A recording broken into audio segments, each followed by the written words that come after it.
Hello and welcome to our instructional video on how to solve the problem x squared minus 64. In this video, we will walk you through the step-by-step process of solving this problem. So let's dive in and get started. Step 1.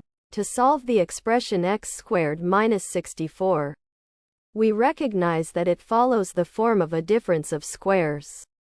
The general formula for the difference of squares is a squared minus b squared, which equals open a minus b close times open a plus b close. In this case, x squared represents a squared and 64 represents b squared. Therefore, we can rewrite the expression as open x minus 8 close times open x plus 8 close.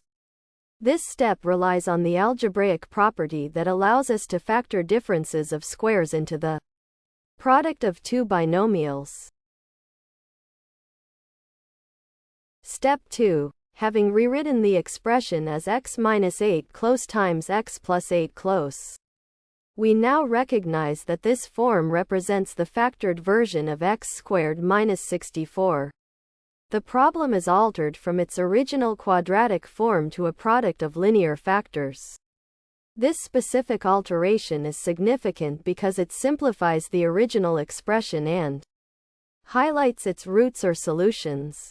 This step also underscores an important property in algebra, specifically that a difference of squares always factors into the product of a sum and difference of two terms. This step is the final step, as we have now completely factored the original quadratic expression into its simplest form, x minus 8 times x plus 8. Thanks for watching. I hope this video has helped.